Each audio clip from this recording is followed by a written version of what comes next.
José Aldo Jr. Conor relaxed and smiling. Oh, nasty, man. I remember jumping out of my seat, physically jumping out of my seat and screaming at this moment. Gonna take a lot for me to stop and administer a sentence so sentimental, the sinister cynical, sit a minute with cynicism and see him superior. Defeat will diminish your demographics and dereliction and damage your dealings is demonstrating your fear of it's like, oh baby, I pray the Lord for my patience. I don't wanna lose myself in my hatred. I just wanna love the life that you gave me. I just wanna live my life. What's up, Kata Crew? It's your boy Troy Anthony, and I'm back with another video for your head tops. Today, guys, I'm going to be reacting to the best knockouts by Conor McGregor. This is a video by All Things MMA. I've never seen this video before. I've seen probably every single one of Conor McGregor's fights. There won't be a fight on here that I'm not familiar with. I'll just kind of be giving my commentary. I think there's commentary on this video as well, but I'll be giving my commentary on that commentary and then also the footage in the video. So let's check it out. Guys, now before we do that, guys, do not forget to hit that subscribe button and turn on post notifications if you want more content like this. Let's get into the video. He fights out of Gwinnett, Georgia, with American top team Gwinnett. He is the American small-time fighter. Ladies and gentlemen, give it up for Conchúr. Shout out to more than Malcolm and Marvin. Swing team. Nigga. Yeah. Conor McGregor is known for his trash talk, but especially for his knockouts. What makes him such a popular fighter among fans is his ability to back up the trash talk and finish his opponents. This had a huge impact on his overall popularity. He was doing the whole calling the shot before every fight. Now, his predictions weren't always 100% accurate, but one thing that he knew from, you know, his experience even before getting to the UFC is that his left hand possessed enough power to drop any man at 145 or 155 pounds. So because of that, you know, he gained a certain air of confidence, and he started kind of calling the fights and saying what round he would knock people out. And nobody really cared if he actually, you know, kind of kept that promise. It was just exciting to see a fighter that confident and willing to kind of put it out there on the line and say, hey, look, I'm going to finish you in this round or that round. We haven't really got anything like that to that extreme since maybe like a Muhammad Ali or something. Conor's fight with lightweight Ivan Buchinger took place on December 31st, 2012 in the Cage Warriors promotion. The fight would be for the Lightweight Championship, giving McGregor the opportunity to become the first fighter to hold 2 belts in the promotion simultaneously. Conor would make good on that opportunity by starching Ivan in 3 minutes of the first round with a huge left hook, claiming the Cage Warriors lightweight title. And see, and there goes that left hand, man. That left hand from Conor McGregor is absolutely vicious. Okay, whether it's a hook, whether it's a straight left hand, when he lands that shot, people go night-night, they go bye-bye, they get out of there, all right, KO. And see, and if you listen to the video here, what I found really interesting is, again, so he became the first ever Cage Warrior 2-weight champion. So he had already broke a record in another organization. This was before he got to the UFC. So all that talk about, you know, becoming a double champ and breaking records, I mean, this guy has already seen it happen before. You know, it's weird because I always felt like when Conor McGregor got to the UFC, they never really hyped up him being the former Cage Warrior champion. It's almost as if they act as if the Cage Warrior wasn't really that significant. I think Dana White maybe made mention to it. I just don't really remember, and I could be wrong. You guys could let me know in the comment section if I'm wrong. I just don't remember, like, Joe Rogan and them really emphasizing the fact that this guy had been a double champ over at Cage Warrior. Absolutely beautiful. It would mark Conor's last fight in the Cage Warrior promotion before entering the UFC octagon, simultaneously making history as the first fighter to hold 2 titles in the Cage Warrior promotion. A 2-division CWFC World Champion. Conor came onto the UFC's radar after defeating Ivan Buchinger in devastating fashion. McGregor would move up to the big leagues, making his UFC debut in April of 2013. His debut would see him paired off against UFC Featherweight veteran Marcus Brimage. McGregor seemed to be unfazed despite this being his first fight in the UFC, and made quick work of Marcus Brimage, flattening him in only 67 seconds. I actually remember watching this fight. Conor McGregor wasn't even on my radar at this time.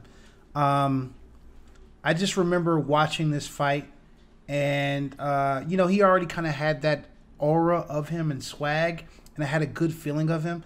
I remember Brimage because Brimage would do the whole Dragon Ball Z Scouter thing, and I thought that was cool. I don't think I was like rooting for anyone when I watched this fight. I was just more so curious to, you know, kind of what this Conor McGregor kid was all about. It was his debut. Looking to finish it here.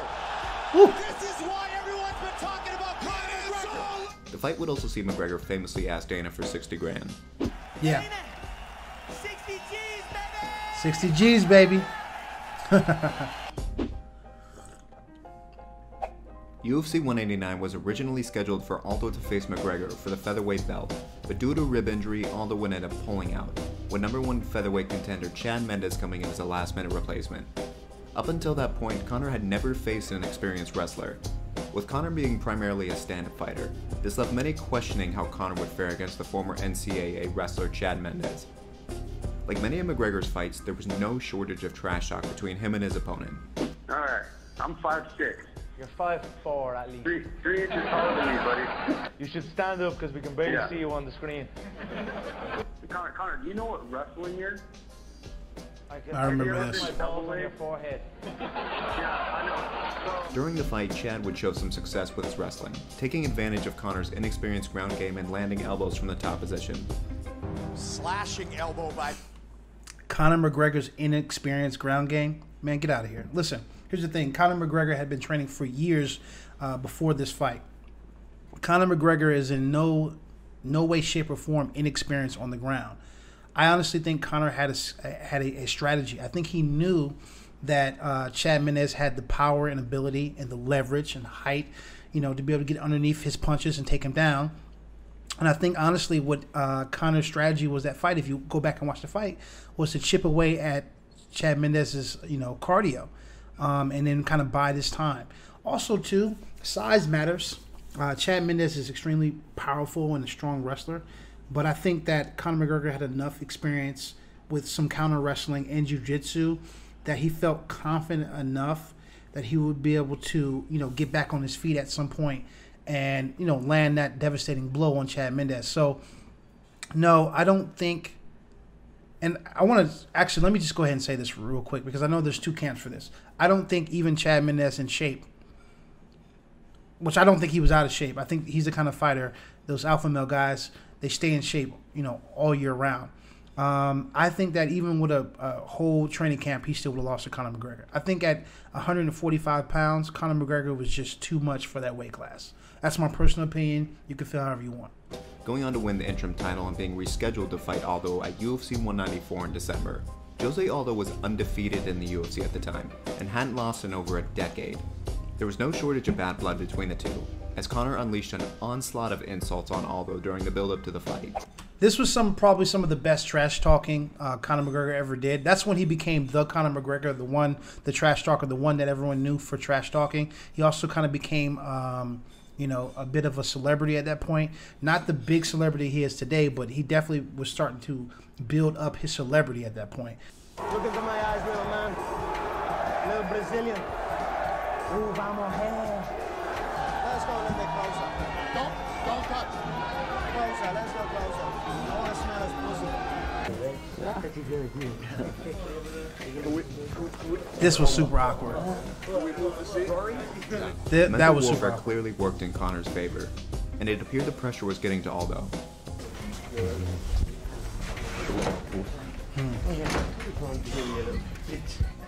Stepping into the cage, Aldo looked visibly tense and anxious. The fight would be a short one for Aldo, with McGregor knocking out Aldo in 13 seconds. José Aldo Jr. Conor relaxed and smiling. Oh, Nasty, man.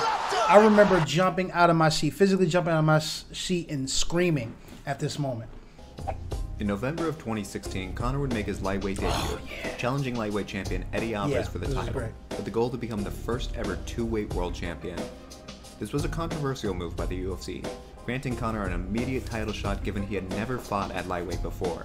This would also mark the first... And that's another thing too. So, just that.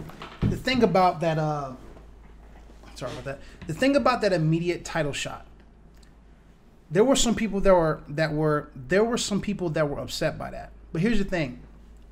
Conor McGregor was the 2-weight world champion in another professional mixed martial arts organization. I think that would have been an easy sell, like, had that been hyped up more. And maybe I'm remembering this differently, but I just don't really remember them making that a big enough sell. You know what I mean? Because honestly, I feel like depending on the organization you come from, I remember back in the Pride days, I felt like, you know, guys could come over and fight one time in the UFC and get a UFC championship title fight, you know, based on whatever accomplishments they did it over in Pride. But I just really feel like it did make sense. It did make sense for Conor to get that title shot, considering what he had accomplished before that. So that's just my personal opinion, at least. First time the UFC had held an event at Madison Square Garden after a long-time MMA ban was finally lifted from the state of New York. The build-up to the fight followed a similar recipe like many other Conor McGregor fights. Plenty of trash talk, explosive moments, and mental warfare. Be careful. I have nothing against Edward. Oh, whoa. Careful. What you gonna do? You gonna do something over there? Be careful. Speaking of this, so as you guys know, this is an older video. This is before the Khabib fight. What I love about this whole thing is that we just recently realized that the crap talk, Conor McGregor was more than mental warfare, obviously. What he was able to do to Cowboy Cerrone in his last fight proved that it's skill over talk at the end of the day, right? You know, is he the greatest fighter to ever live? Probably not. But this is the skill there, 1,000,000%. Your fucking mouth. Shot. 1 round you're gonna. You ain't got a shot. 1 round your coach knows you ain't got a shot. 1 round. And anybody who knows anything about fighting you and your knows you ain't.